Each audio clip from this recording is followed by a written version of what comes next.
Yes. Hello everyone. Good morning to all of you. Shall we proceed with today's lecture? Okay.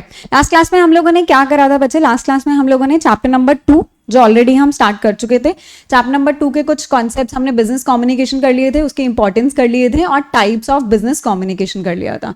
Chapter number 2 हम लोगों का चल रहा है एंड यू नो कि हम चैप्टर नंबर 2 के साथ साथ कौन सा कर रहे हैं, चैप्टर नंबर 4 जो हमारी 300-350 टर्म्स हैं, हम डेली बेसिस पे क्या करते हैं 5-6 टर्म्स साथ साथ करते हैं. तो आज की 5 टर्म्स में से सबसे पहली टर्म कौन सी है? एक सेकेंड ना.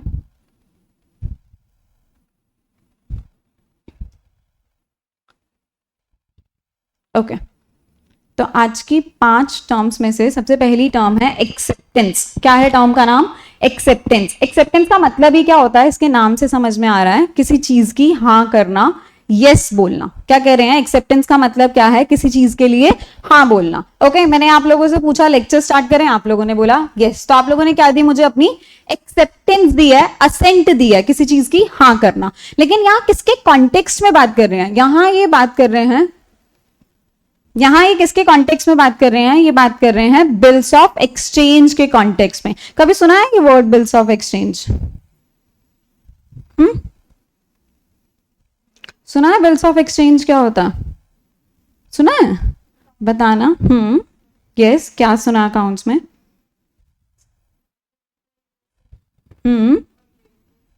Very nice. यहां पे बोल रहे हैं, सही बोल रहे हैं आप. यहाँ पे बोल रहे हैं 2 लोग हैं, एक सेलर है और एक बायर है. क्या है? एक सेलर है और एक बायर है. सेलर ने क्या करा? इसको गुड्स दिए हैं, गुड्स एंड सर्विसेज दिए हैं वर्थ रुपीज 10,000 रुपए. 10,000 के इसको गुड्स एंड सर्विसेज दिए. In return what the seller is expecting from buyer कि भाई मुझे क्या दे? पैसे दे. जब मैंने आपको गुड्स एंड सर्विसेज दे दिए, ये गुड्स एंड सर्विसेज आपको 10,000 की मैंने नोटबुक्स दे दी हैं बल्क में. अभी what I am expecting from buyer कि आप मुझे क्या दो? 10,000 रुपए दो. बट बायर क्या बोल रहा है? फॉर टाइम बीइंग मेरे पास क्या है? 10,000 रुपए नहीं है.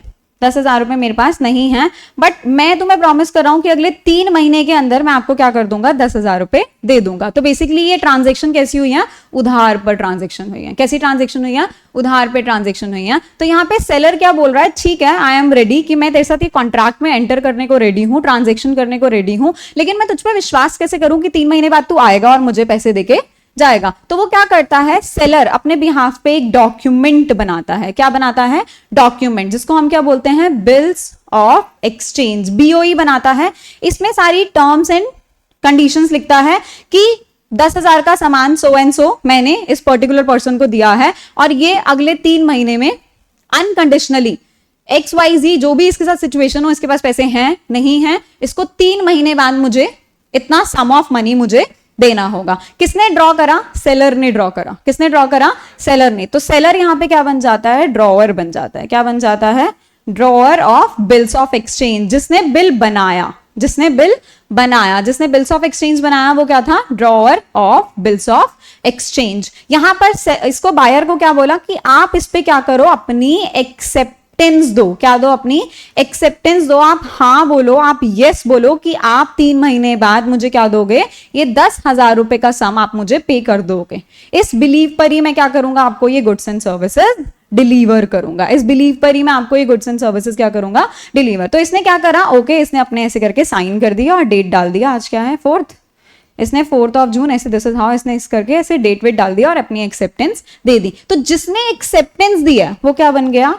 ड्रॉई बन गया. वो क्या बन गया? ड्रॉई. और जैसे ही इसने एक्सेप्टेंस दी ये लाइबल हो गया, liable to pay that sum of money after 3 महीने. क्या हो गया? ये जो यहां पर मिस्टर वाई था आपका, जो बायर था, बायर बिकम लाइबल. जैसे ही उसने इसके ऊपर साइन करे ना, जैसे ही उसने क्या दी? अपनी एक्सेप्टेंस दी. एक्सेप्टेंस देते ही वो क्या हो गया? लाइबल हो गया. क्या हो गया? लाइबल टू पे. ठीक है, इसी को हम क्या बोलते हैं? एक्सेप्टेंस देना बोलते हैं. बेसिकली सिग्नेचर करना बिल्स ऑफ एक्सचेंज पे कि I am giving my assent, मैं हाँ बोल रहा हूं कि दैट पर्टिकुलर डे को मैं आपको पैसे दे दूंगा. ओके तो ये क्या बन जाता है? ड्रॉई बन जाता है. और 3 महीने बाद जब ये पे करेगा, यहाँ पे पे भी कौन करेगा? बायर ही पे करेगा, मिस्टर वाई ही पे करेगा. तो इसको हम क्या बोलते हैं? पेई भी बोलते हैं. क्या बोलते हैं? पेई भी बोलते हैं. क्या बोलते हैं? पेई। तो 3 लोग होते हैं बिल्स ऑफ एक्सचेंज में। कितने लोग होते हैं? 3। एक कौन था हमारा? कौन था? ड्रॉअर, जिसने बिल्स ऑफ एक्सचेंज बनाया, जिसने बिल्स ऑफ एक्सचेंज बनाया। ड्रॉई, जिसने क्या करा? उसे एक्सेप्ट करा, अपनी असेंट दी, यस बोला, उस पे साइन करे अपने, है ना। पेई, जो क्या करेगा? इसको पे करेगा। हो सकता है कि ये दोनों सेम हो सकता है कि ये दोनों क्या हो? सेम हो। हमारे कॉन्टेक्स्ट में दोनों कौन थे? बायर थे। हमारे कॉन्टेक्स्ट में दोनों कौन थे? बायर थे। बट पॉसिबिलिटीज हैं कि ये क्या होते हैं? नेगोशिएबल इंस्ट्रूमेंट्स होते हैं। क्या होते हैं? Negotiable instruments. नेगोशिएबल इंस्ट्रूमेंट्स का मतलब क्या होता है? जो आप फर्दर ट्रांसफर कर सकते हैं। फॉर एग्जाम्पल 500 रुपए का नोट है, मेरी पॉकेट में 500 रुपए का नोट है, क्या उस पर लिखा है कि ये सिर्फ निकिता का है? क्या मैं अदीब को दे सकती हूँ? यस। तो ये बिल्स ऑफ एक्सचेंज भी मैं किसी और को दे सकती हूं। तो जिसके पास बिल्स ऑफ एक्सचेंज होगा फिर वो लाइबल बन जाएगा पेमेंट करने के लिए। तो पेई और ड्रॉई 2 डिफरेंट पर्सन भी हो सकते हैं अगर वो किसी और को नेगोशिएट कर दे बिल, अगर वो किसी और को दे दे ये बिल। ओके, याद रखना ये जो बिल्स ऑफ एक्सचेंज होते हैं नेगोशिएबल इंस्ट्रूमेंट्स होते हैं। क्या होते हैं? नेगोशिएबल इंस्ट्रूमेंट्स होते हैं, प्लस अनकंडीशनल होते हैं। इररिस्पेक्टिव ऑफ एनी कंडीशन आपको 3 महीने बाद पैसे देने ही पड़ेंगे। और उसके लिए एक्सेप्टेंस देना ही क्या होता है? एक्सेप्टेंस होता है, जो हमारी सबसे पहली टर्म है आज की क्लास की। ओके,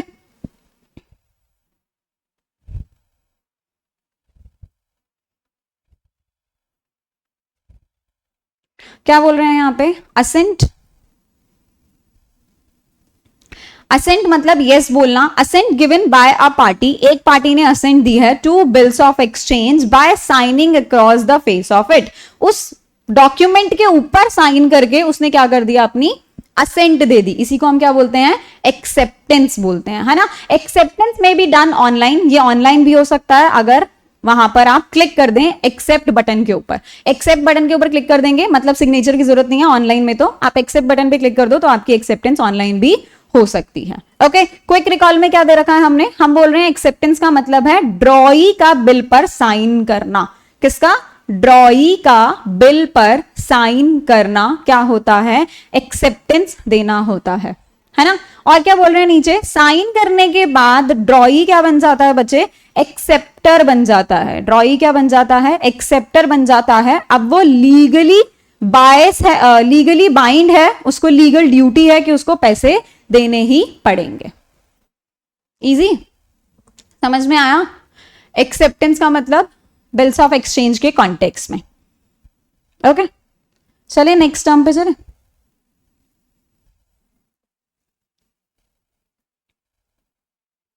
अच्छा, अभी जो आपको मॉड्यूल यहां से जो हम मटेरियल प्रोवाइड करेंगे ना, उसमें आपको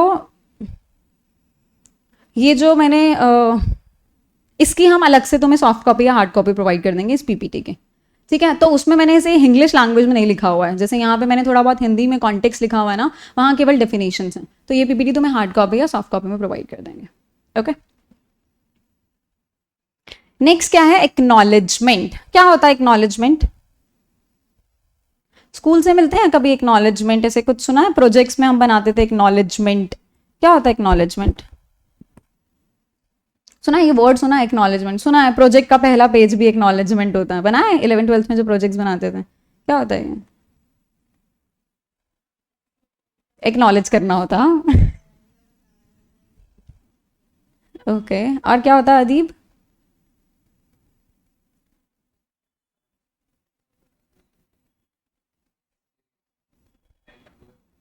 फॉर एग्जाम्पल हमने कहीं पे फी पेमेंट करी है, मतलब स्कूल में या कॉलेज में हम फीस देते हैं, तो वो हमें क्या करते हैं? उसके ऊपर एक ऐसे करके स्टैंप लगा के दे देते हैं, फी रिसीट के ऊपर स्टैंप, कि हाँ हमने फीस क्या कर ली है?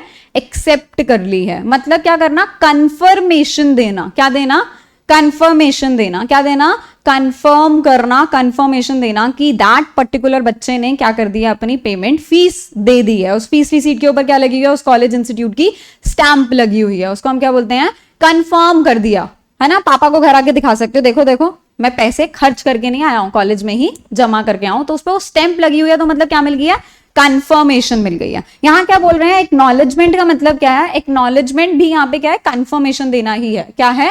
कंफर्मेशन देना ही है। क्या बोल रहे हैं? द सिग्नेचर ऑफ क्लर्क या फिर अटॉर्नी, ठीक है, नोटरी ने या फिर अटॉर्नी ने या क्लर्क ने क्या करे हैं, उस पर साइन करे हैं। किसके सिग्नेचर हैं, अटॉर्नी या फिर क्लर्क के सिग्नेचर हैं। जो ये सर्टिफाई कर रहा है, वो ये कंफर्म कर रहा है, ये बता रहा है that the person signing on the document has signed in his or her free act for the stated purpose. For example क्या बोला कि जिस पर्सन के इसके ऊपर साइन है ना, वो क्या है, फ्री एक्ट में, मतलब उसको गन पॉइंट करके फोर्सफुली उससे साइन नहीं कराया हुआ है। फॉर एग्जाम्पल तुमने क्या करा, मेरे नाम पे एक प्रॉपर्टी है, तुमने क्या करा, सेल डीड बनवा ली, उस पर गन पॉइंट करके मेरे सिग्नेचर करा लिए, क्या करा, सिग्नेचर करा लिए। तो ये जो एक्नॉलेजमेंट होता है ना, मतलब नोटरी ने उसके ऊपर साइन करा है कि जो इस पे निकिता के सिग्नेचर है ना, वो उसने कैसे करे हैं, फ्री एक्ट में करे हैं, फोर्सफुली नहीं करे हैं, उससे जबरदस्ती नहीं साइन कराया गया है। कैसे कराया गया है, उसकी फ्री कंसेंट के साथ साइन कराया हुआ है। ये किस लिए होता है, फ्रॉड को प्रिवेंट करने के लिए। किस लिए होता है, फ्रॉड को प्रिवेंट करने के लिए। बेसिकली यहाँ पे जो नोटरी है वो कैसे एक्ट कर रहा है, एज अ विटनेस एक्ट कर रहा है, एज अ विटनेस एक्ट कर रहा है। फॉर से अदीब और मेरे बीच में क्या हुआ, कॉन्ट्रैक्ट हुआ है, मैं अदीब को क्या कर रही हूँ, अपनी प्रॉपर्टी सेल कर रही हूँ, तो मैंने अपनी सेल डीड पे साइन कर दिया।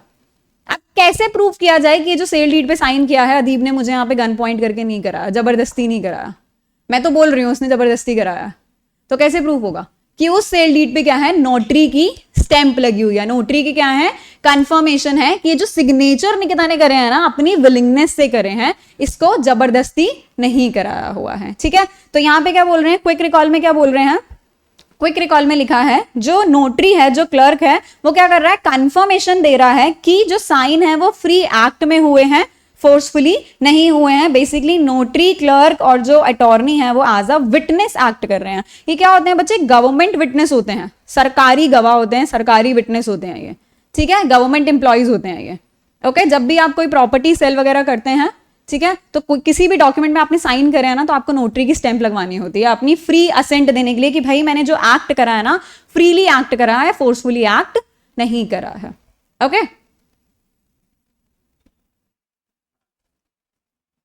तो एक्नॉलेजमेंट का मतलब क्या है, कंफर्मेशन देना। एक और बार डेफिनेशन रीड करें, क्या बोल रहे हैं, द सिग्नेचर, किसके सिग्नेचर है, क्या निकिता के सिग्नेचर की बात हो रही है या क्लर्क के स्टैंप के बारे में, क्लर्क क्या अटॉर्नी के सिग्नेचर के बारे में बात हो रही है, उस अटॉर्नी की स्टैंप, उसके सिग्नेचर के बारे में बात हो रही है। वो सर्टिफाई कर रहा है, क्या कर रहा है, वो सर्टिफाई कर रहा है कि इस पे जिसके साइन है, किसके साइन थे, निकिता के साइन थे, वो कैसे कराए गए हैं, उससे फ्री एक्ट में कराए गए हैं, और किस लिए, जो उसमें स्टेटेड पर्पसेस हैं, मतलब कि Nikita so and so property Adeeb को सेल कर रही है, तो इसको हम क्या बोलते हैं, एक्नॉलेजमेंट बोलते हैं, कंफर्मेशन देना।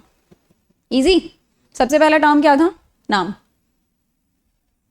एक्सेप्टेंस देना। किसके कॉन्टेक्स्ट में एक्सेप्टेंस पढ़ा था हमने, ड्रॉई के। ओके, बिल्स ऑफ एक्सचेंज के प्रोस्पेक्टिव में हमने बात करी थी कि bills of exchange, acceptance generally अगर हम इंग्लिश वर्ड की बात करें, एक्सेप्टेंस का मतलब क्या है, हाँ करना। एक्सेप्टेंस का मतलब क्या है, हाँ, किस चीज के लिए हाँ करना, क्लास लेने के लिए हाँ करना, पार्टी में जाने के लिए हाँ करना। हमने किस कॉन्टेक्स्ट में पढ़ा, बिल्स ऑफ एक्सचेंज के कॉन्टेक्स्ट में पढ़ा। तो बिल्स ऑफ एक्सचेंज के कॉन्टेक्स्ट में क्या बोल रहे हैं, हाँ करने का मतलब है कि आप प्रॉमिस कर रहे हैं, आप रेडी हैं कि आप 3 महीने बाद पेमेंट करेंगे जो आपने उधार की ट्रांजेक्शन करी है। एक्नॉलेजमेंट में हमने क्या पढ़ा, एक्नॉलेजमेंट का मतलब क्या होता है, सिग्नेचर या स्टैंप लगना। किसकी स्टैंप, नोटरी की या फिर क्लर्क की स्टैंप लगना। ये क्या होते हैं, सरकारी विटनेस होते हैं। ये बोल रहे हैं कि जो इस डॉक्यूमेंट पे लिखा है और जिसके साइन है वो कैसे हो रखे हैं, फ्रीली हो रखे हैं, फोर्सफुली नहीं हो रखे हैं। किस लिए होता है ये, फ्रॉड जैसी एक्टिविटीज को प्रिवेंट करने के लिए। चलें आगे।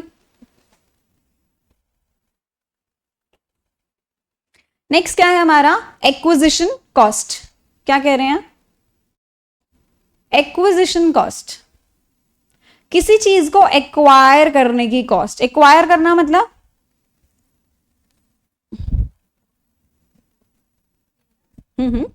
हाँ, तो किसी चीज को एक्वायर करने की कॉस्ट को क्या बोलते हैं, एक्विजिशन कॉस्ट। लेकिन यहां किसके प्रोस्पेक्टिव में बात हो रही है, नए कस्टमर्स को एक्वायर करने के लिए जितना भी खर्चा आ रहा है उसको हम क्या बोलेंगे, एक्विजिशन कॉस्ट। नए कस्टमर्स को अट्रैक्ट करने के लिए, नए कस्टमर्स को, अदीब याद है कल हमने पढ़ा था, मार्केटिंग पढ़ा था, मार्केटिंग एक टर्म पढ़ा था। तो मार्केटिंग में क्या कर रहे थे, कस्टमर्स की, रिकॉल में क्या पढ़ा था हमने, क्विक रिकॉल में, कस्टमर की नीड को समझो और उनको सैटिस्फाई करो। कस्टमर की नीड को समझो और उन्हें सैटिस्फाई करो। ये ना लास्ट क्लास की टर्म्स हैं, तुम्हें मैं रिवाइज करा दूंगी, या फिर जो वीडियोस अभी तुम्हें एक्सेस मिल जाएगा तो तुम वीडियोस देख लेना वो, ठीक है। ओके तो क्या कह रहे हैं, एक्विजिशन कॉस्ट का मतलब क्या है, एक्विजिशन कॉस्ट मतलब नए कस्टमर्स को अट्रैक्ट करने के लिए आप जो भी खर्चा कर रहे हैं ना, जो आपने मार्केटिंग के टाइम पे खर्चा करा था, ठीक है, जो भी आपने मार्केटिंग के टाइम पे खर्चा करा था उसको हम क्या बोलते हैं, एक्विजिशन कॉस्ट। फॉर एग्जाम्पल क्या बोल रहे हैं फ्री सैंपल्स देना, है ना, फ्री सैंपल्स देना, डिस्काउंट्स प्रोवाइड करना, इन्फ्लुएंसर्स को फीस देना ताकि वो अपने चैनल पे क्या करें, अपने चैनल, अपने यूट्यूब चैनल या फिर अपने इंस्टाग्राम पे हमारे प्रोडक्ट की एडवर्टीजमेंट करें, हमारे प्रोडक्ट की क्या करें, एडवर्टीजमेंट करें, हमारे प्रोडक्ट को सबको बताएं, तो इसको हम क्या बोलते हैं, एक्विजिशन कॉस्ट बोलते हैं। तो acquisition cost are the incremental cost involve in obtaining a new customers, नए कस्टमर्स को अटेन करने के लिए जो भी आप खर्चा करते हैं उसको हम क्या बोलते हैं, एक्विजिशन कॉस्ट बोलते हैं। क्विक रिकॉल में क्या लिखा हुआ है हमने, क्विक रिकॉल में बोल रहे हैं एक्विजिशन कॉस्ट का मतलब है टोटल खर्चा टू अट्रैक्ट नया कस्टमर, नए कस्टमर्स को अट्रैक्ट करने के लिए जो भी टोटल खर्चा है that is acquisition cost, that is acquisition cost. Easy, चले नेक्स्ट। अच्छा, act of God, act of God क्या होता है, इसमें क्विक रिकॉल में हमने कुछ लिखा नहीं है क्योंकि इसमें कुछ था ही नहीं। एक्ट ऑफ गॉड मतलब भगवान की मर्जी, भगवान ने जो किया है जिसपे ह्यूमन नेचर, ह्यूमन बीइंग का कोई भी कंट्रोल नहीं है, है ना, ह्यूमन बीइंग्स की कोई इन्वॉल्वेंस नहीं है उसमें, ह्यूमन का कोई कंट्रोल नहीं है, that is something beyond the human control, इसको हम क्या बोलते हैं, एक्ट ऑफ गॉड। ये टर्म कहां पे यूज की जाती है, यूजुअली इंश्योरेंस में टर्म यूज की जाती है ना, तो यहां पर जैसे कि अर्थक्वेक और सुनामी ये सब चीजें क्या है, एक्ट ऑफ गॉड। ओके तो क्या बोल रहे हैं, the term usually use in insurance to denote the risk और डैमेजेस, डेंजर्स को या डैमेजेस को arising out of the natural causes या फिर natural disaster that are beyond the human control, जो ह्यूमन कंट्रोल से बाहर हैं उनको हम क्या बोलते हैं, एक्ट ऑफ गॉड बोलते हैं।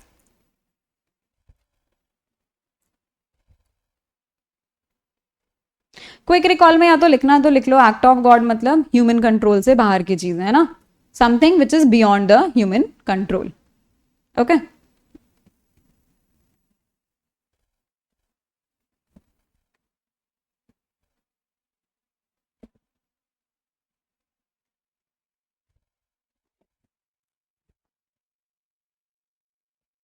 चले आगे। अच्छा, आज की क्लास की 2 टर्म्स और करेंगे, डेली हमें 5 और 6 टर्म्स ही करनी है, ज्यादा ज्यादा करेंगे तो फिर तो वही सीन हो जाएगा ना, हो जाएंगी याद ना, 5 और 6 तो ईजी है, तो लेकिन डेफिनेशन लर्न करनी है। अच्छा, इसके एग्जाम में पता है क्वेश्चन कैसे आते हैं, अभी आया था मैंडेटरी क्वेश्चन में से, क्वेश्चन नंबर 1 में से आपको अपनी 300 350 टर्म्स में से कोई 8 टर्म दे रखी थी और एक एक लाइन में आपको उसको डिफाइन करना था, विच मीन्स आपको डेफिनेशन याद करने पड़ेंगे। जो आपको सैम्पल पेपर्स दे रखे हैं ना आईसीएसआई की वेबसाइट पे, वहां पर आईसीएसआई की ऑफिशियल वेबसाइट पे जो सैम्पल पेपर्स आए थे जून अटेम्प्ट के लिए, वहां पर ना मैच द फॉलोइंग्स आया था, यहाँ डेफिनेशंस लिखी हुई हैं, यहाँ पर टर्म्स लिखी हुई हैं, what you have to just do matching करनी है उसमें, कि एक्शन का मतलब क्या है, एक्नॉलेजमेंट का मतलब क्या है, एक्सेप्टेंस का मतलब क्या है। वहां क्या होता है, क्लू मिल जाता है, अरे हाँ मैं पढ़ के आया था एक्सेप्टेंस क्या है, इसमें से पढ़ लो कौन सा एक्सेप्टेंस है मिला दो। लेकिन क्वेश्चन में कैसा आया था, पेपर में टर्म डिफाइन करने थे, which means you guys have to learn the definitions as well.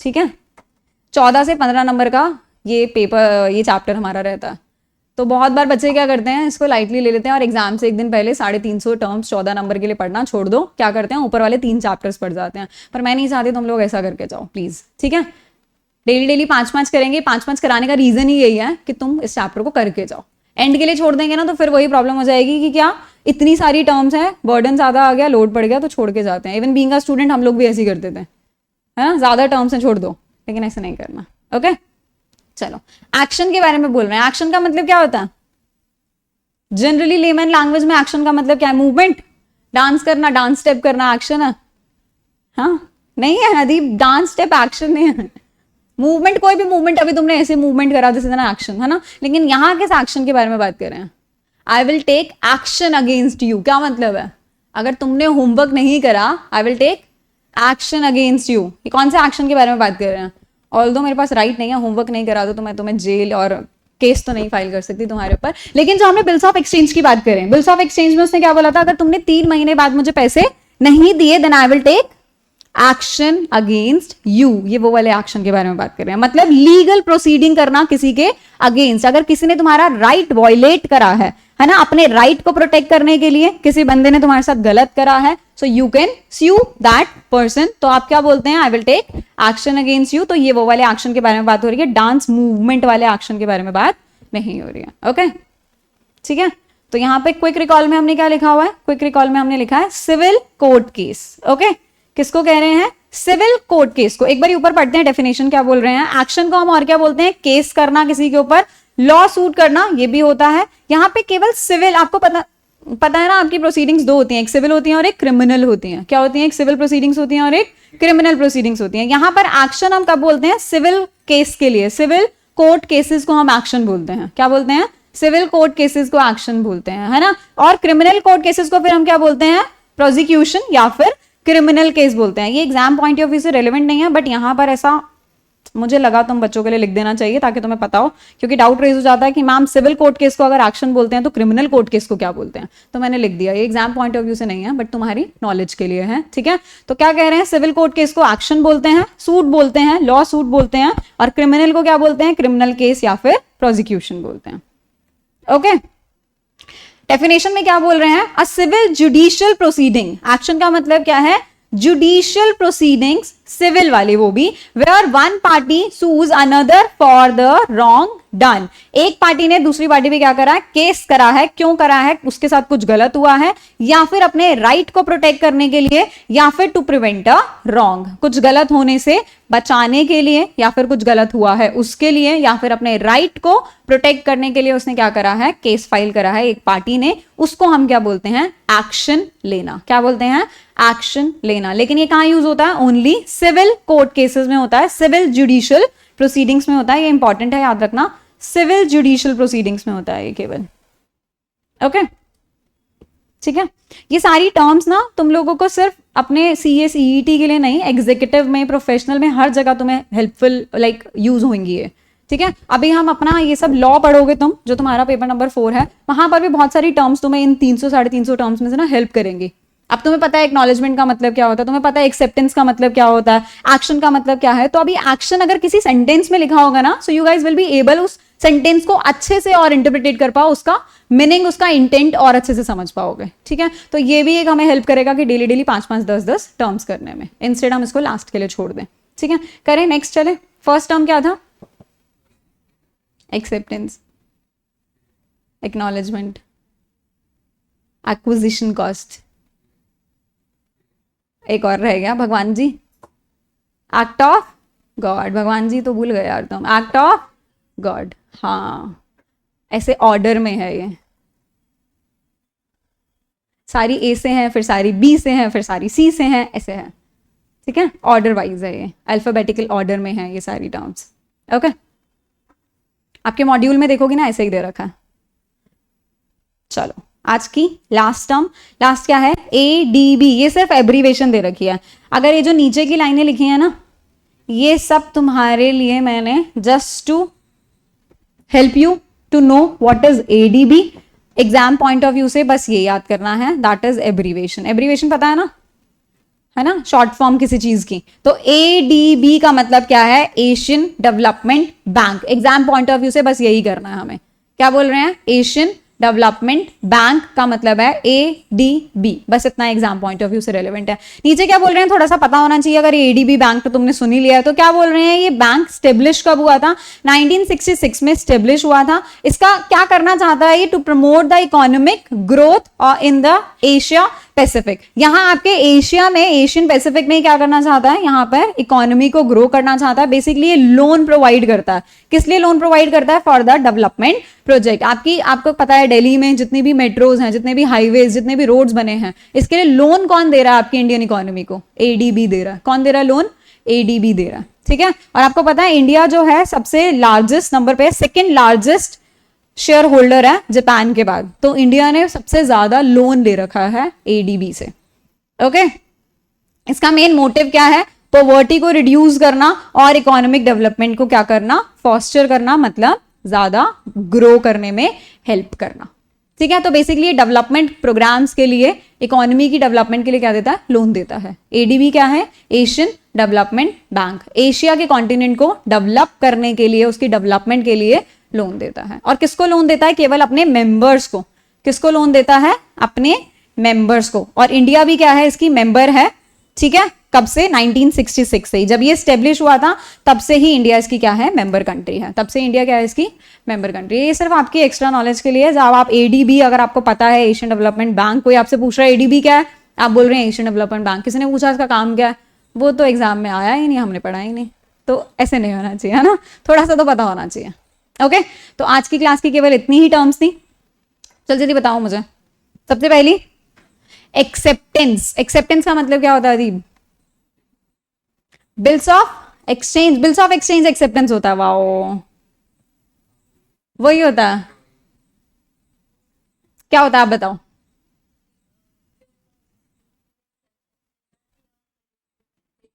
Very nice. Bills of exchange को थोड़ी एक्सेप्टेंस बोलते हैं, वो तो नेगोशिएबल इंस्ट्रूमेंट है बिल्स ऑफ एक्सचेंज। तो बेसिकली किसी चीज के लिए, हाँ, उस पे लिखा है कि निकिता आपको इतनी सारी टर्म्स पढ़ाएगी, मैंने उस पर साइन कर दिया और हाँ बोल दिया, दिस इज एक्सेप्टेंस। तो ये बिल्स ऑफ एक्सचेंज थोड़ी था।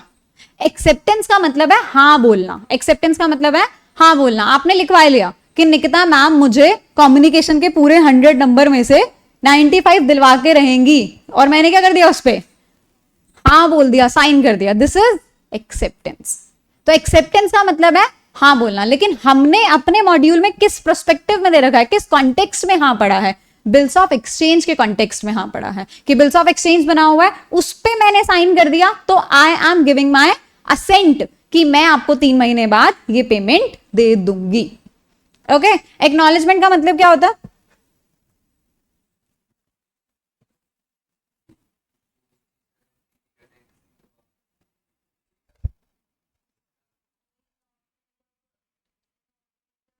क्विक रिकॉल में क्या लिखा था? क्या लिखा था क्विक रिकॉल में?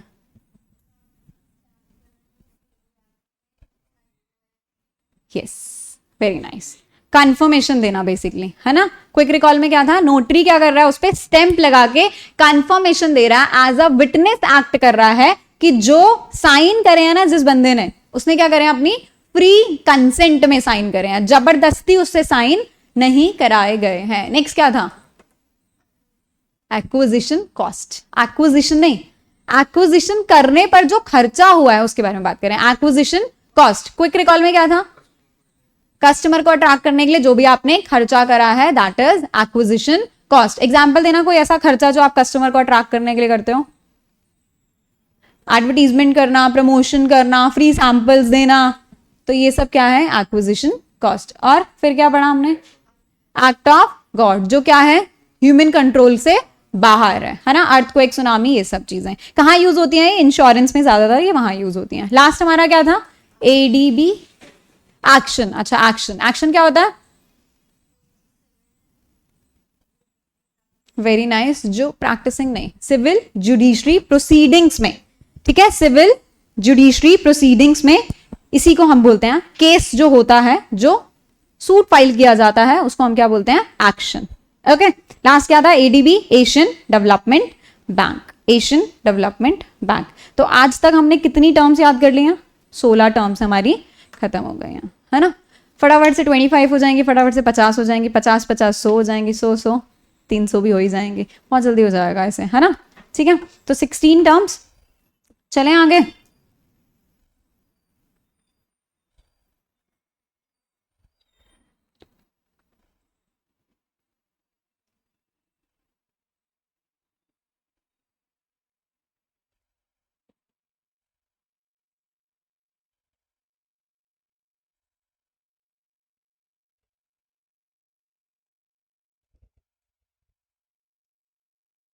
यस,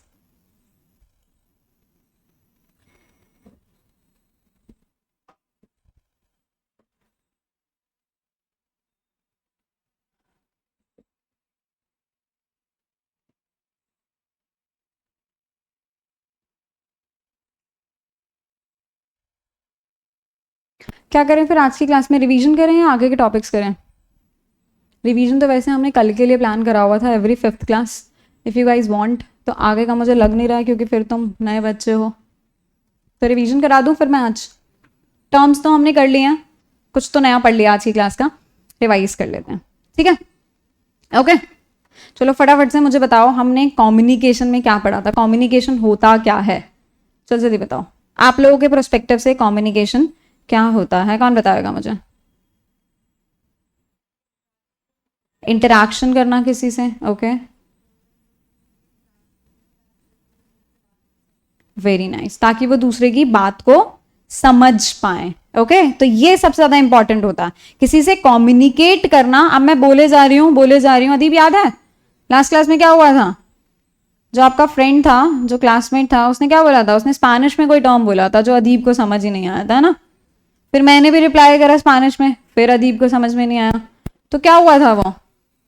क्योंकि वो कम्युनिकेशन नहीं था। आपने बहुत करेक्ट बोला, आपने बोला कि जब लोग आपस में क्या करते हैं, इंटरैक्ट करते हैं, और क्यों कर रहे हैं? With the purpose of building and understanding. अगर सामने वाले को समझ नहीं आ रहा तो मतलब वो कम्युनिकेशन नहीं है। फॉर एग्जाम्पल अभी अदीप ने बोला ओला कोमो एस्तास, समझ आया? आया समझ? How are you? और यस आपको तो समझ आ गया, ये तो with the purpose of building and understanding हो गया। यू नो स्पेनिश थोड़ा थोड़ा? ओके क्या क्या सीखा था? ¿Cómo estás? याद नहीं है। स्कूल टाइमिंग में सीखा था क्या? तो स्कूल टाइम में कौन सी क्लास में सीखा था? अच्छा अच्छा, नाइस, ओके चलो। लेकिन अगर सामने वाले को नहीं आती है तो ये क्या हो जाएगा उसके लिए? लैंग्वेज बैरियर हो जाएगा। क्या हो जाएगा? Language barrier. और ये with the purpose of building and understanding नहीं होगा तो इसको हम कम्युनिकेशन नहीं बोलेंगे। तो क्या कह रहे हैं? कम्युनिकेशन का मतलब है दो लोगों का आपस में बात करना। ये क्या है? प्रोसेस है। ये क्या है? प्रोसेस है। Process that involve sending end receiving of messages through verbal and non verbal method. अच्छा बच्चे, हम ये जो कर रहे हैं ना, हम रिवीजन कर रहे हैं, तो डोंट एक्सपेक्ट कि आज बहुत ज्यादा डिटेल में नहीं जाएगा। तो आई ट्राई कि तुम्हें समझ में आए। ऐसा नहीं होगा कि बस हवा में मैम ने फॉर्मेलिटी के लिए बोल तो दिया रिवीजन करा रही हैं, तो ऐसे हवा में नहीं होगा, तुम्हें समझ आएगा बट उतना डिटेल में नहीं जाएगा जितना मैंने फर्स्ट लेक्चर में कराया था। ठीक है, but will provide you the access for the same, तो तुम वो एक बारी गो थ्रू कर लेना। If you still find any doubt we are here to help you out, तो आप पूछ लेना मुझसे। ओके तो क्या पढ़ रहे हैं? सबसे पहला क्या है? कम्युनिकेशन। तो कम्युनिकेशन का मतलब क्या है? प्रोसेस। प्रोसेस क्या करता है? That involves in sending end receiving of messages. तो मतलब यहाँ पे दो लोग होने चाहिए, एक बोलने वाला, एक मैसेज को सेंड करने वाला, और एक मैसेज को रिसीव करने वाला। सेंडर और लिसनर होने चाहिए। कैसे हो रहा है message? Verbal and non verbal method से। कैसे हो रहा है? Verbal and non verbal. Verbal का मतलब क्या होता है बच्चे? क्या बोला आपने? भूल गया? बोल मैंने सुना, मैं भूल गया। वर्बल का मतलब क्या है? With the help of words. Words की हेल्प से, ठीक है, बोल के या लिख के, वर्ड्स की हेल्प से। नॉन वर्बल क्या है? एक्शन से, आपके जेस्चर्स की मैं बात करूं, मतलब विदाउट वर्ड्स। विदाउट वर्ड्स, बिना वर्ड से जो आप कम्युनिकेट करते हैं वो क्या होता है? Non verbal communication. एग्जाम्पल से इसको समझे। तुम लोग अपने स्टडी रूम में गए हो मम्मी को बोल के, क्या कि मैं पढ़ने जा रही हूँ, पढ़ने जा रहा हूँ। वहां जाके क्या कर रहे हो? नेटफ्लिक्स चला रहे हो या फिर इंस्टा स्क्रॉल कर रहे हो। मम्मी पीछे से आती है और एक खिंचा के चाटा मारती है। उन्होंने कुछ बोला? नहीं बोला, लेकिन क्या करा उन्होंने? नॉन वर्बल कम्युनिकेशन करा। समझ में आया कि क्या वो कहना चाहती हैं? क्या वो चाटा with the purpose of building an understanding था? क्या समझ आया वो क्या बताना चाह रही है तुम्हें? क्या कह रहे हो? बहुत अच्छे से समझ में आया है ना? तो ये क्या है? Non verbal communication. Provided non verbal communication भी कैसा होना चाहिए? With the purpose of building an understanding. उनका चाटा तो सब समझ में आया था, है ना? पापा का आंख दिखाना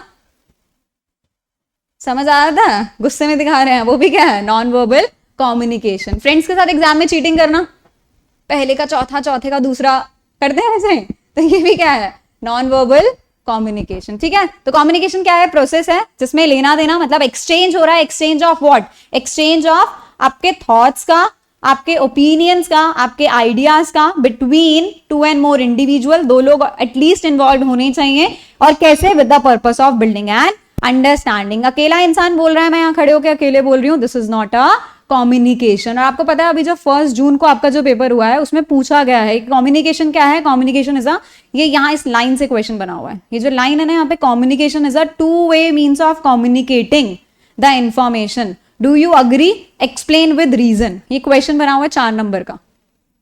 क्या लिखा हुआ है? स्टेटमेंट दे दिया आपको, communication is a two way means of communicating the information, comma, do you agree with the statement, full stop, explain with reason, 4 marks. क्या लिखोगे इसमें?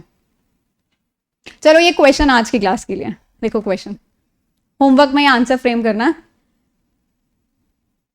I will help you out कैसे करना है, but for timing I really want कि तुम लिख कर आओ, तुम क्या इसमें अपनी खिचड़ियां लिख कर आते हो, क्या बना कर लाते हो, ठीक है। स्ट्रेट फॉरवर्ड है, ऑल्दो केस स्टडीज भी आई थी पेपर में, केस स्टडीज भी आएंगी आपके एग्जाम में, बट ये बहुत स्ट्रेट फॉरवर्ड क्वेश्चन है, तो ये तुम्हें आंसर में खुद लिखना है। क्या लिखना है? कम्युनिकेशन, क्या लिखा हुआ स्टेटमेंट दे रखिए, question number 1, communication is a two way means of communicating information, comma, do you agree with the given statement, full stop, explain with reason.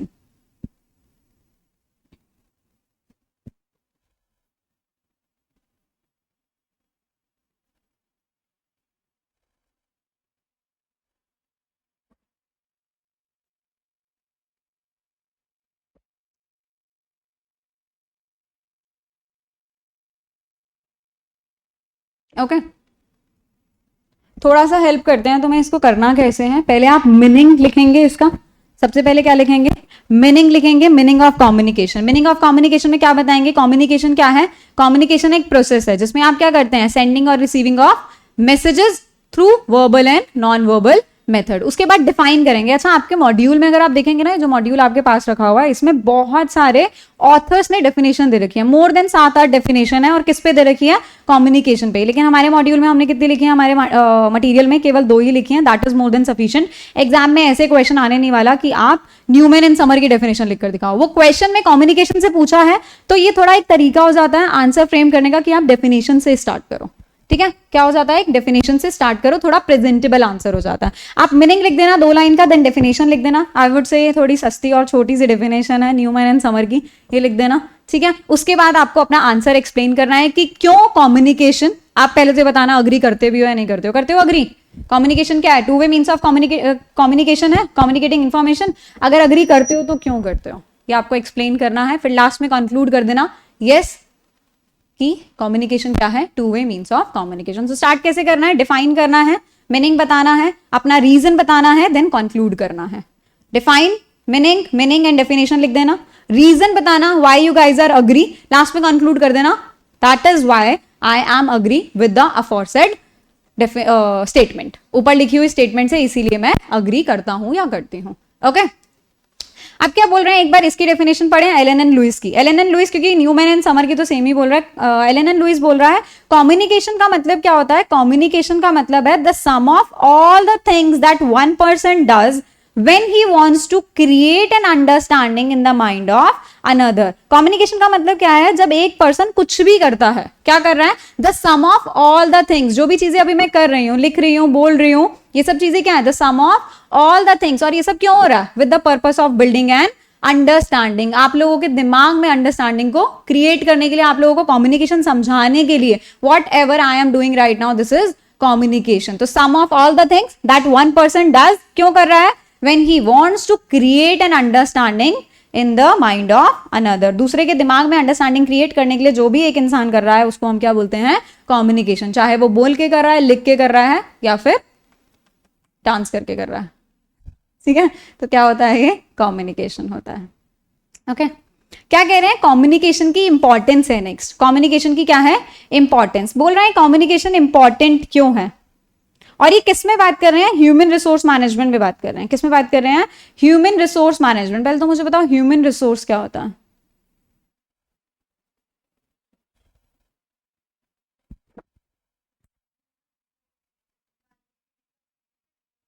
Human resource क्या होता है?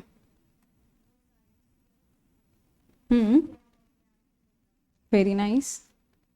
और ह्यूमन रिसोर्स मैनेजमेंट अपने employees को, उन skills जो जिनमें वो स्किल्स हैं, उनको क्या करना?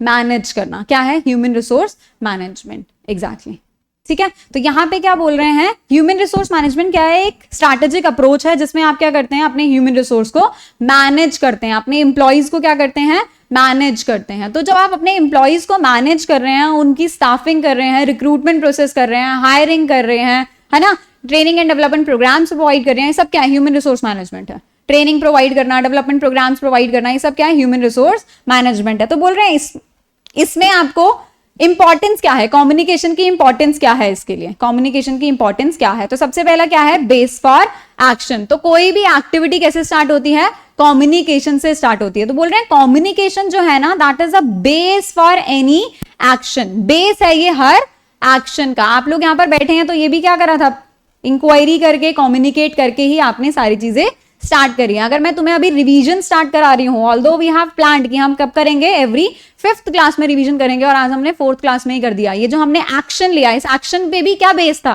लाइक ये एक्शन भी किस पे बेस था, कम्युनिकेशन पे। पहले मैंने और आपने, हम सबने क्या करा, कम्युनिकेट करा कि आज चलो हम क्या कर लेते हैं, रिवाइज कर लेते हैं। तो every action is based on communication, every action is based on communication. Next क्या बोल रहे हैं, अच्छा बच्चे क्योंकि रिवीजन है, सिर्फ इसकी हेडिंग हम डिस्कस करेंगे, ओके। अच्छा एग्जाम पॉइंट ऑफ व्यू से अगर मैं बात करूं, बट इट डजंट मीन कि मैम ने तो पढ़ा दिया, अब हम वो पुराने लेक्चर्स नहीं देखेंगे। प्लीज डिटेल में पढ़ लेना, क्योंकि फिर समझ में नहीं आएगा, ठीक है। तो प्लीज उसको समझ लेना अच्छे से। स्टिल डाउट आए तो पूछ लेना मुझसे। नेक्स्ट क्या बोल रहे हैं, प्लानिंग बिकम्स इजी। अच्छा एग्जाम पॉइंट ऑफ व्यू से प्लीज इनकी ये सब हेडिंग्स ना बहुत अच्छे से याद करनी है। अंदर का कंटेंट फिर भी एक बार 2-3 बार यहां से पढ़ के तुम क्या करना, उसको अपने एंड से लिख सकते हो। अपनी लैंग्वेज में लिखना बिल्कुल मना नहीं है, आप लिख सकते हो अपनी लैंग्वेज में, लेकिन ये सब हेडिंग्स ना, मैंने भी यहाँ पे मटेरियल में आपके मॉड्यूल की ही सब हेडिंग्स है। इसके अंदर का जो कंटेंट है मैंने थोड़ा थोड़ा सिंप्लीफाई करा है, जैसे कहीं कहीं पे मैंने एग्जाम्पल्स ऐड ऑन कर दिए हैं, सो दैट आपको वो चीजें अच्छे से समझ में आए, ठीक है। तो मैंने कहीं कहीं एग्जाम्पल्स ऐड ऑन करे हैं, लेकिन ये जो हेडिंग्स है ना, इसमें मैंने भी कोई भी चेंज नहीं करा है। तुम लोगों को एग्जाम के लिए भी कुछ भी हेडिंग्स में चेंज नहीं करना। सब हेडिंग्स आपकी कैसी रहनी चाहिए, सब headings would be same exam point of view से। अंदर का कंटेंट आप अपना बना लेना, प्रोवाइडेड उससे रिलेटेड होना चाहिए, उसके कॉन्टेक्स्ट में होना चाहिए, कुछ भी कहानियां नहीं लिख कर आनी है, ठीक है। तो 1-2 बार रीड कर लेना, यहां से बहुत ईजी लैंग्वेज में लिखा हुआ है, ओके। क्या बोल रहे हैं उसके बाद, प्लानिंग बिकम्स इजी। आप कम्युनिकेट करते हैं ना, अगर आप इफेक्टिवली किसी से कम्युनिकेट करते हैं तो आपकी प्लानिंग भी क्या हो जाती है, इजी हो जाती है। ऑब्वियसली हम लोगों ने क्या करा, कम्युनिकेट करा, तभी हमने प्लान करा। हम क्या करेंगे, डेली 5-5 टर्म्स करेंगे। चैप्टर नंबर 2 से स्टार्ट करेंगे, 3 से स्टार्ट करेंगे और 4 से स्टार्ट करेंगे, या कैसे हम प्रोसीड करने वाले हैं। तो कोई भी प्लानिंग इजी हो जाती है कैसे करके, कम्युनिकेट करके। लेकिन हम किसके कॉन्टेक्स्ट में पढ़ रहे हैं, ह्यूमन रिसोर्स मैनेजमेंट। तो यहां पे बोल रहे हैं आपको कम्युनिकेट करके पता चल जाता है कि आपको क्या चाहिए, रिक्वायरमेंट फॉर ईच डिपार्टमेंट में क्या क्या रिक्वायरमेंट है, क्या क्वालिफिकेशन होनी चाहिए, किस टाइप की जॉब्स होनी चाहिए, और ये सारी इंफॉर्मेशन आप कैसे कलेक्ट कर सकते हैं। सारी इंफॉर्मेशन आपको मिलेगी, इंफॉर्मेशन आपको कम्युनिकेट करके ही मिलेगी, है ना। तो कोई भी इंफॉर्मेशन आपको कम्युनिकेशन करके मिलती है, और इंफॉर्मेशन के बेसिस पर ही आप क्या कर पाते हैं, प्लानिंग कर पाते हैं। नेक्स्ट क्या बोल रहे हैं, कोऑर्डिनेट करना। कोऑर्डिनेशन ईजी हो जाता है कम्युनिकेट करके। कोऑर्डिनेशन क्या हो जाता है, ईजी हो जाता है कम्युनिकेट करके। कोऑर्डिनेशन का मतलब क्या होता है बच्चे,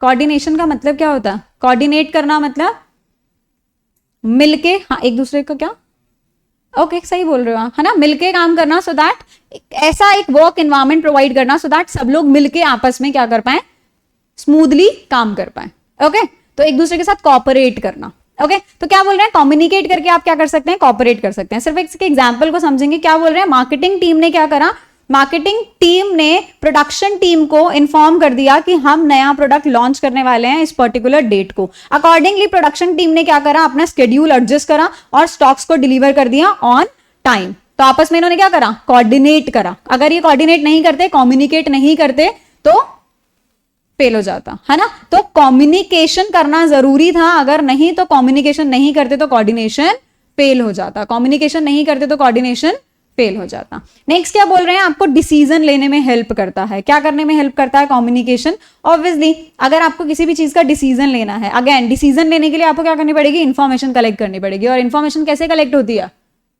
कम्युनिकेट करके। इंफॉर्मेशन कैसे कलेक्ट होती है, कम्युनिकेट करके। आपने यूट्यूब पे बहुत सारी वीडियोस देखी होंगी, सीएस करूं, सीए करूं, क्या क्या लेवल रहते हैं, ईईटी पहले करना है, एग्जीक्यूटिव करना है, क्या कैसे सब्जेक्टिव है, ऑब्जेक्टिव है। तो ये सारी इंफॉर्मेशन आपको कैसे मिली, कम्युनिकेट करके। जो यूट्यूब पे वीडियोस रील्स देखते हो, कम्युनिकेशन है, रात को 2-2, 3-3 घंटे ऐसे ऐसे स्क्रॉल करते रहते हो, लगे रहते हो पागलों की तरह, क्या ये कम्युनिकेशन है? क्यों है? किसी की रील देखना, कौन है फेवरेट इन्फ्लुएंसर तुम्हारा? ऐसे नहीं है, मेरा भी नहीं है ऐसे कोई। बहुत बच्चों का होता है आजकल के ना, जेनजीज बच्चे हैं, भाई हमें मैम ये पसंद है, ये पसंद है, इसको देखो कितनी अच्छी लग रही है, उसको देखो, है ना? नहीं होता ऐसे? ठीक है, तुम्हारा है, तुम्हारा तो पक्का होगा, है ना? नहीं है? ठीक है, लेकिन ऐसे करते हैं हम, रील स्क्रॉल करते रहते हैं, शॉर्ट्स देखते रहते हैं, यूट्यूब व्लॉग्स देखते हैं। व्लॉग्स तो देख लेती होगी एक आधे के, नहीं पसंद? अच्छा, ठीक है। तो ये क्या है? कम्युनिकेशन है। क्यों है? क्योंकि एक बोलने वाला है, एक सुनने वाला है, और जो वो बोल रहे हैं तुम्हें समझ में आ रहा है, क्या है? कम्युनिकेशन है। जब तुमने सीए सीईटी का रिसर्च करा, पहला रहता है, जून अटेम्प्ट है, अक्टूबर है, फरवरी है, ये सब क्या बोलने वाला था, सुनने वाला था, with the purpose of building and understanding था, कम्युनिकेशन था। तो ये सब इंफॉर्मेशन कैसे कलेक्ट करी? कम्युनिकेट करके, और with the help of communication जो इंफॉर्मेशन कलेक्ट करी आपने क्या करा? डिसीजन लिया। तो डिसीजन में भी आपको क्या करता है? हेल्प करता है। लास्ट 2 पॉइंट क्या है? सबसे इजी से हैं। क्या बोल रहे हैं? लीड करने में भी आपको हेल्प करता है। किसी को लीड करना है, कोई आपको कैसे लीड कर सकता है? मैं आपको बोल रही हूँ डेली डेली प्लीज पढ़ना है, अच्छे से पढ़ना है, सीएसईटी बहुत फ्लाइंग कलर्स के साथ रैंक लानी है। कैसे लीड करा? कम्युनिकेट करके। पहले आपके साथ ट्रस्ट, कोई भी रास्ते में आपको लीड कर सकता है? नहीं कर सकता। पहले आपका उसके ऊपर क्या होना चाहिए? ट्रस्ट होना चाहिए। ट्रस्ट बिल्ड करोगे, एक हेल्दी अपना रिलेशन बिल्ड करोगे, तभी आप क्या करोगे? उस पर ट्रस्ट करोगे, तभी वो पर्सन आपको क्या कर सकता है? लीड कर सकता है। तो ट्रस्ट बिल्ड करने के लिए भी क्या करना पड़ेगा? कम्युनिकेट करना पड़ेगा। लीड करने के लिए भी क्या करना पड़ेगा? कम्युनिकेट करना पड़ेगा। लेकिन यहाँ पे किसके बारे में बात कर रहे हैं? एम्प्लॉइज को। एम्प्लॉइज को लीड करना पड़ेगा ताकि क्या हो? उनकी प्रोडक्टिविटी बढ़े, वो आपकी इकोनॉमी में आपके ऑर्गेनाइजेशन में अच्छे से काम करे। अच्छे से काम करेंगे तो क्या होगा? आप अपनी इकोनॉमी के इकोनॉमी क्यों याद आ रहा है, अपनी ऑर्गेनाइजेशन के गोल को अचीव कर पाएंगे। ओके, तो कम्युनिकेशन करके आप क्या कर सकते हैं? लीडरशिप भी हो सकती है ना? क्या बोल रहे हैं नेक्स्ट? क्या बोलते हैं? किसी का मोराल बूस्ट करना, किसी को मोटिवेट करना, ये भी हमें कौन हेल्प करता है? कम्युनिकेशन हेल्प करता है। तो कम्युनिकेशन हेल्प करता है कि आप कॉन्फिडेंस बिल्ड करें और फिर उनका मोराल एंड मोटिवेशन बूस्ट करें। ओके, पॉइंटर्स एग्जैक्ट याद करने हैं, अंदर की लैंग्वेज 2-2 बार रीड कर लेना और हो जाएगा। ओके, नेक्स्ट क्या है हमारा? कम्युनिकेशन स्ट्रैटेजीज क्या होता है बच्चे? कम्युनिकेशन स्ट्रैटेजी का मतलब है जो रूल्स आपको फॉलो करने होते हैं। क्या कह रहे हैं? Rules to be follow while communication. आप किसी से बात कर रहे हैं तो उसके लिए आपको क्या करने पड़ते हैं? रूल्स फॉलो करने पड़ते हैं। क्या करने पड़ते हैं? रूल्स फॉलो करने पड़ते हैं। यहाँ एक एग्जाम्पल लेंगे हम, जो हमने लास्ट क्लास में भी जब हमने पढ़ा था, ये तो हमने लिया था। क्या कह रहे हैं? Purpose, background, objective, target, message and approach. ये आपके मॉड्यूल में ना एक्सप्लेन नहीं करा हुआ है, बस ये ऐसे बना रखा है ये डायग्राम, लेकिन समझ कैसे आएगा इस डायग्राम से कि ये है क्या? तो यहाँ हमने थोड़ा सा एक्सप्लेन करा हुआ है। क्या बोल रहे हैं? पर्पस क्या होता है, बैकग्राउंड क्या है, ऑब्जेक्टिव क्या है, टारगेट क्या है, मैसेज क्या है, अप्रोच क्या है। ये बोल रहे हैं स्ट्रैटेजी के बारे में बात कर रहे हैं। क्या बोल रहे हैं? स्ट्रैटेजी। आपको स्ट्रैटेजी मतलब रूल्स, स्ट्रैटेजी मतलब रूल्स आपको जो फॉलो करने हैं वाइल कम्युनिकेशन। अगर आप और मैं कम्युनिकेट कर रहे हैं तो इसके पीछे क्या है? रूल्स हैं जो मुझे फॉलो करने हैं। सबसे पहला रूल क्या है? आपसे कम्युनिकेट करने का मेरा क्या होना चाहिए? कोई ना कोई पर्पस होना चाहिए। क्या होना चाहिए? पर्पस होना चाहिए। पर्पस के बाद क्या होना चाहिए? बैकग्राउंड होना चाहिए, ऑब्जेक्टिव। अच्छा मुझे एक चीज बताओ, पर्पस बैकग्राउंड पे भी आते हैं। पर्पस और ऑब्जेक्टिव दोनों क्या है? इंग्लिश की अगर हम बात करें, दोनों क्या है? सिनोनिम्स हैं। दोनों क्या है? सिनोनिम्स हैं। लेकिन यहां पर सिनोनिम्स नहीं है। यहां कैसे एक्ट कर रहे हैं? पर्पस का मतलब है, पर्पस भी आपका गोल है। पर्पस भी क्या है? आपका गोल, लेकिन लॉन्ग टर्म गोल। पर्पस भी क्या है? गोल, लेकिन लॉन्ग टर्म गोल। ऑब्जेक्टिव भी क्या है? आपका गोल, लेकिन शॉर्ट टर्म गोल। क्या है? शॉर्ट टर्म गोल के बारे में बात कर रहे हैं। किसके बारे में बात कर रहे हैं? शॉर्ट टर्म गोल मतलब आपके मिशन के बारे में बात कर रहे हैं। मिशन क्या होता है? Short term. विजन क्या होता है? Long term. मिशन क्या होता है? Short term. विजन क्या होता है? Long term. तो पर्पस होना चाहिए, एक लॉन्ग टर्म आपका क्या होना चाहिए? विजन होना चाहिए, लॉन्ग टर्म गोल होना चाहिए। रास्ते में चलते किसी से भी कम्युनिकेट करोगे, आपके पास रीजन होना चाहिए। या तो उसको बोलोगे भैया साइड हो जाओ, उसे पूछोगे जूस कॉर्नर कहाँ है, उसे कुछ पूछना होगा, कुछ मोटिव, कुछ पर्पस होगा, तभी कम्युनिकेट करोगे, नहीं तो चुपचाप अपने घर चले जाओगे। तो किसी से भी कम्युनिकेट करने का उसके पीछे क्या होता है? पर्पस होता है। यूट्यूब पे वीडियोस देख रहे थे तुम, जो अभी हमने डिस्कस करा, ईईटी पहले देना है, क्या देना है, कितना, तो उस कंटेंट को भी कंज्यूम करने का, वो जो कम्युनिकेशन तुमने करा, उसके पीछे भी क्या था? पर्पस था। क्या पर्पस था? हमें क्या बनना है? एक सक्सेसफुल पर्सन बनना है। लॉन्ग टर्म विजन क्या है? ईईटी निकालना is not a long term vision. Long term vision क्या है? हमें क्या करना है? सक्सेसफुल पर्सन बनना है, द ग्रेट कंपनी सेक्रेटरी बनना है, इसलिए हमने क्या करा, वो कम्युनिकेट करा।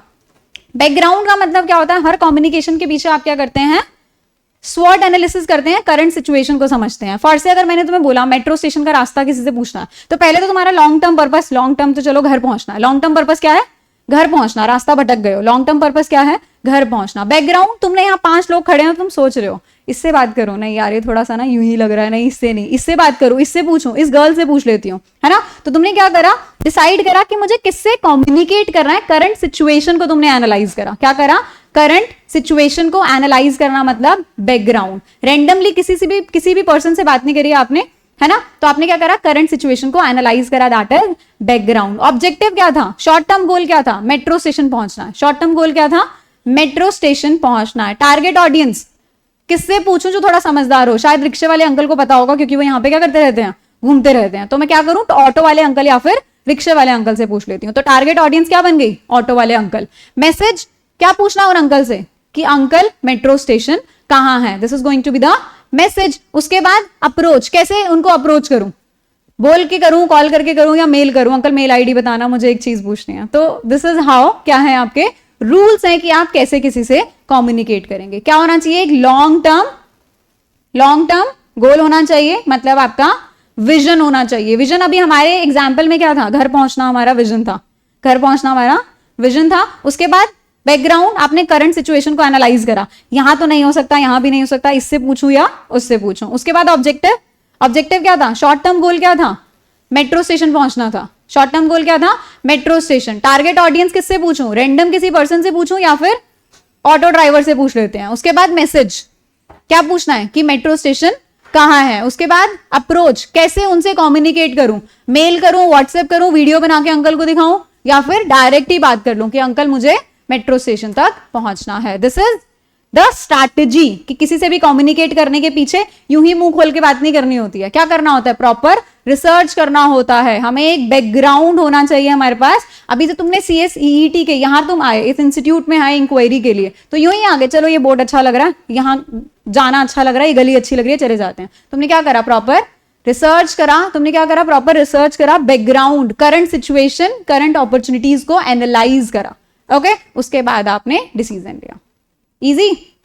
नेक्स्ट क्या बोल रहे हैं, बिजनेस कम्युनिकेशन क्या होता है, क्या होता है बिजनेस कम्युनिकेशन। अभी हमने पढ़ा था कम्युनिकेशन क्या होता है, अब हम क्या बात कर रहे हैं, बिजनेस कम्युनिकेशन क्या होता है।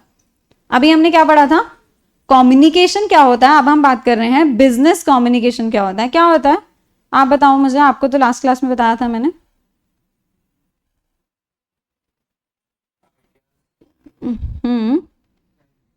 क्या डिफरेंस होता है कम्युनिकेशन और बिजनेस कम्युनिकेशन में, आप और मैं बात कर रहे हैं, क्या ये बिजनेस कम्युनिकेशन है, क्या, वेरी नाइस, क्योंकि ये बिजनेस से रिलेटेड नहीं है। लेकिन आप और मैं अगर उनके पापा के बिजनेस के बारे में बात करें तो क्या ये बिजनेस रिलेटेड हो गई, क्यों, उनके पापा के बिजनेस के बारे में बात तो कर रहे हैं हम, एग्जैक्टली ऐसी कॉन्वर्जेशन जो आपके बिजनेस के गोल को अचीव करने के लिए होनी चाहिए, वो क्या बन जाती है, बिजनेस कम्युनिकेशन बन जाती है। वहां पर क्या था, with the purpose of building and understanding, यहां पे क्या है, टू अचीव बिजनेस गोल्स। आप और मैं मिलके उनके पापा के बिजनेस के बारे में बात कर रहे हैं, तो वहां पर हम बिजनेस गोल्स को अचीव करने के लिए वो कम्युनिकेशन नहीं कर रहे हैं, तो वो हमारी कम्युनिकेशन बिजनेस कम्युनिकेशन नहीं है। लेकिन आप और मैं मिलके हमारे पेरेंट्स के बिजनेस के बारे में बात कर रहे हैं, आपके बिजनेस के बारे में बात करें, मेरे बिजनेस के बारे में बात करें, तो क्या बन जाएगा, बिजनेस कम्युनिकेशन बन जाएगा, क्योंकि वो क्या है, टू अचीव बिजनेस गोल है। यहां पे ये पॉइंट बहुत इंपॉर्टेंट है, आपको याद रखना है। क्या बोल रहे हैं, टू अचीव बिजनेस गोल्स होना चाहिए। टू अचीव बिजनेस गोल्स मतलब एक बंदा तो एटलीस्ट एक बंदा बिजनेस ऑर्गेनाइजेशन से बिलोंग करना चाहिए। एटलीस्ट एक बंदा कहां से होना चाहिए, फ्रॉम बिजनेस ऑर्गेनाइजेशन इटसेल्फ होना चाहिए। क्योंकि अगर दोनों ही बाहर के हुए, आप और मैं क्या थे, दोनों बाहर के थे, उनके पापा के बिजनेस के बारे में बात करें तो this is not a business communication, क्योंकि ये जो कम्युनिकेशन है ये टू अचीव बिजनेस गोल्स नहीं है। ठीक है, यहां पे फिर क्या बोल रहे हैं, अगर हम इसके बारे में बात करें, इसके अच्छा 6 रीजंस छोड़ो, अभी नीचे आते हैं। टाइप्स ऑफ कम्युनिकेशन के बारे में बात करें, लास्ट क्लास में हमने बस यही पढ़ा था, टाइप्स ऑफ कम्युनिकेशन पढ़ा था। देखो अगर टाइप्स ऑफ बिजनेस कम्युनिकेशन के बारे में बात करें ना, तो टाइप्स ऑफ बिजनेस कम्युनिकेशन हमारे ना 4 मेन टाइप के होते हैं। जल्दी जल्दी बताओ, हाँ जी, चला लिया फोन, नहीं सर, जल्दी जल्दी बताओ 4 मेन टाइप के कौन से होते हैं हमारे बिजनेस कम्युनिकेशन? आपको बताना है, आपने पढ़ा था क्योंकि लास्ट क्लास में। इंटरनल और एक्सटर्नल, तो ये क्या हो गया, सब कैटेगरीज, मेन कैटेगरीज हो गई। बोल रहे हैं बिजनेस कम्युनिकेशन को ना हमने 2 पार्ट्स में डिवाइड करा। अभी क्या बोल रहे हैं, बिजनेस कम्युनिकेशन वो कम्युनिकेशन होता है जो आपने क्या करा, to achieve business goals. Business goals को अचीव करने के लिए जो कम्युनिकेशन आपने करा वो क्या होता है, आपका बिजनेस कम्युनिकेशन होता है। अब बिजनेस कम्युनिकेशन 2 तरीके के हो सकते हैं, वो विद इन द ऑर्गेनाइजेशन भी हो सकता है। कैसे हो सकता है, विद इन द ऑर्गेनाइजेशन, और क्या बोल रहे हैं, आउटसाइड द ऑर्गेनाइजेशन भी हो सकता है। कैसे हो सकता है, विद इन द ऑर्गेनाइजेशन और आउटसाइड द ऑर्गेनाइजेशन भी हो सकता है। अगर विद इन द ऑर्गेनाइजेशन है तो इसको हम क्या बोलते हैं, इंटरनल बिजनेस कम्युनिकेशन। क्या बोलते हैं, इंटरनल बिजनेस कम्युनिकेशन। ओके, और आउटसाइड द ऑर्गेनाइजेशन होगा, इसको हम क्या बोलेंगे, एक्सटर्नल बिजनेस कम्युनिकेशन। सुन रहे हो आप दोनों, बोर हो रहे हो, सुन रहे हो, ठीक है।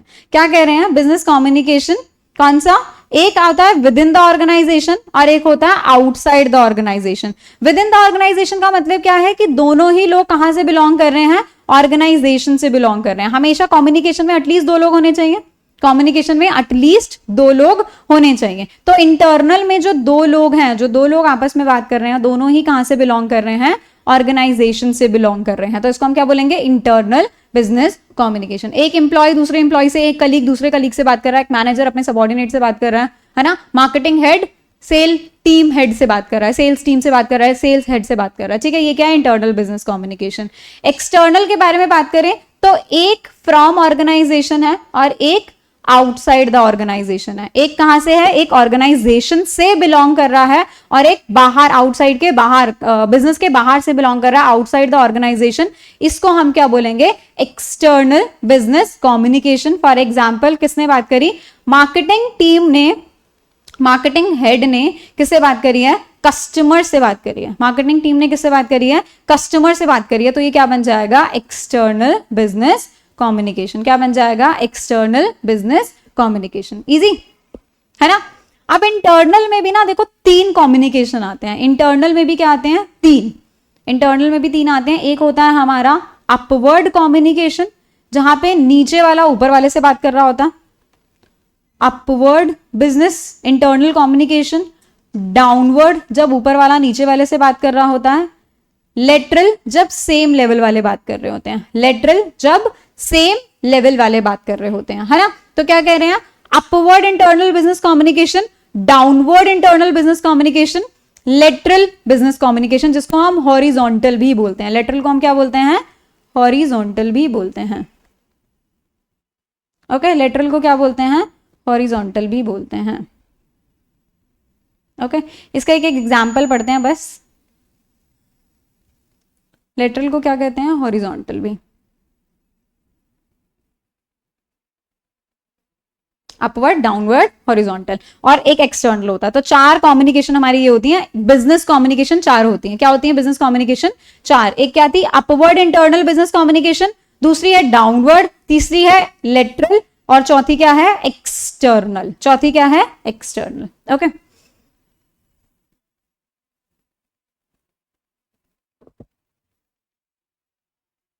इसका कर्सर एक तो ना इधर गुम हो जाता है।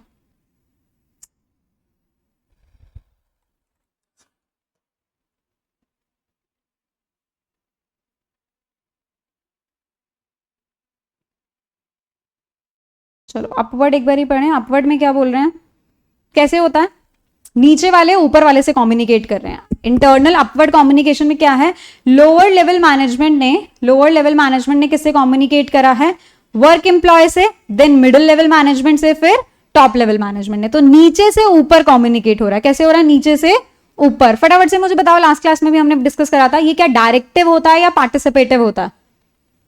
अगर नीचे वाले ऊपर वाले से बात कर रहे हैं तो क्या कर रहे हैं, वो पार्टिसिपेट कर रहे हैं या डायरेक्ट कर रहे हैं, ऑब्वियसली पार्टिसिपेट करेंगे। कभी भी नीचे वाला ऊपर वाले को डायरेक्ट तो कर ही नहीं सकता, कभी भी नीचे वाला ऊपर वाले को डायरेक्ट नहीं कर सकता है ना। जो लोअर लेवल पे है वो अपने सुपीरियर को कभी भी डायरेक्ट उसको इंस्ट्रक्शंस थोड़ी दे सकता, खड़े हो जाओ ये करो वो करो, नहीं, उसके क्या करेगा, पार्टिसिपेट करेगा, अपने फीडबैक्स देगा, सजेशंस देगा कि आप ऐसे ऐसे ऐसे कर सकते हो, या मेरे लिए ये मेरे इश्यूज हैं, ये मुझे प्रॉब्लम्स आ रही हैं, तो वो क्या करता है, केवल पार्टिसिपेट करता है। ओके, तो यहाँ पे क्या बोल रहे हैं, अपवर्ड इंटरनल बिजनेस कम्युनिकेशन में अपवर्ड इंटरनल बिजनेस कम्युनिकेशन क्या इंक्लूड करता है, बॉटम टू टॉप रहता है, पार्टिसिपेटिव रहता है, और इसका मेन पर्पस क्या रहता है, फीडबैक देना, क्या रहता है, फीडबैक देना, सजेशंस देना और रिक्वेस्ट लगाना, या फिर अपने इश्यूज उनके सामने प्रेजेंट करना। ओके, डाउनवर्ड के बारे में अगर हम बच्चे बात करें तो डाउनवर्ड कैसा रहता है हमारा,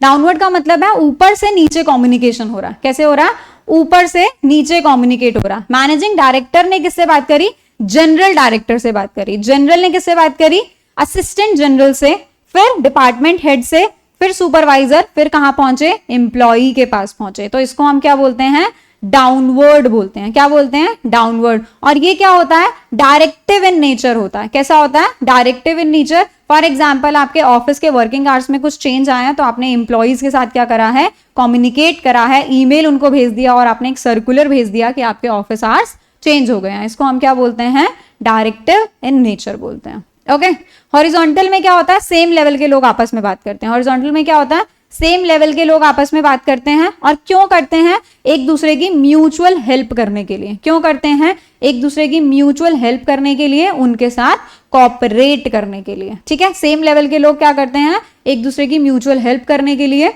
है ना। फॉर से अगर मैं आपके अकाउंट्स वाले टीचर से बात कर रही हूँ तो हम दोनों सेम लेवल के हैं, हम क्या कर रहे हैं, एक दूसरे की हेल्प करने के लिए। सर ने बोला एक काम करो, आप पहले लेक्चर ले लो, मैं बाद में ले लूंगा, या मैं पहले ले लेता हूँ, आप बाद में। तो हमने क्या करा, उनको कुछ काम था तो मैंने पहले ले लिया। तो हम आपस में क्यों कोऑर्डिनेट बात कर रहे हैं, एक दूसरे की हेल्प करने के लिए, म्यूचुअल हेल्प या म्यूचुअल कोऑर्डिनेशन के लिए। एक्सटर्नल में क्या होगा, आप बाहर वालों से बात कर रहे हैं, है ना। और बाहर वालों से क्यों बात करेंगे, अपने इमेज, अपने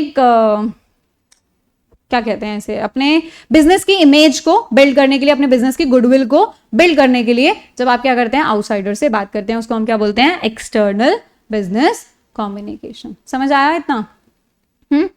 नेक्स्ट क्लास से अब हम प्रोसेस ऑफ कम्युनिकेशन से स्टार्ट करेंगे। तो कल की क्लास हमारी रिवीजन क्लास ऑब्वियसली नहीं रहने वाली है। ऑल्दो हमने क्या प्लान करा था, हर 5th क्लास हमारी रिवीजन रहेगी, बट कल यहां तक का ही हमने पढ़ा था 3 क्लासेस में। ओके, मैंने तुम्हें बहुत डिटेल में नहीं पढ़ाया है, आई नो, तो ये डिटेल्ड लेक्चर ऑलरेडी तुम्हें मिल जाएंगे, लेकिन आई होप कि तुम्हें समझ आया होगा। ऐसा नहीं है कि कुछ समझ नहीं आया होगा, है ना। तो बस हमने क्या पढ़ा है, कम्युनिकेशन पढ़ा है, कम्युनिकेशन क्या होता है, फिर उसके बारे में हमने क्या पढ़ा था, इंपॉर्टेंस पढ़ी थी, फिर हमने बिजनेस कम्युनिकेशन पढ़ा, बिजनेस कम्युनिकेशन की स्ट्रैटेजीज हमने पढ़ी थी, रूल्स हमने पढ़े थे, है ना, जिसमें ऑटो वाले अंकल से बात करी। फिर हमने business communication, then business communication के टाइप्स पढ़े। ओके, मैंने आपको बिजनेस कम्युनिकेशन की इंपॉर्टेंस नहीं पढ़ाई है, एक बार ये वो उसको लेक्चर से देख लेना, नहीं तो फिर आपको जब हम दोबारा रिवीजन करेंगे तो मैं पढ़ा दूंगी। Okay, so that's all for today, thank you so much. Eco का लेक्चर स्टार्ट करते हैं 15 मिनट के ब्रेक के बाद, ठीक है। ओके।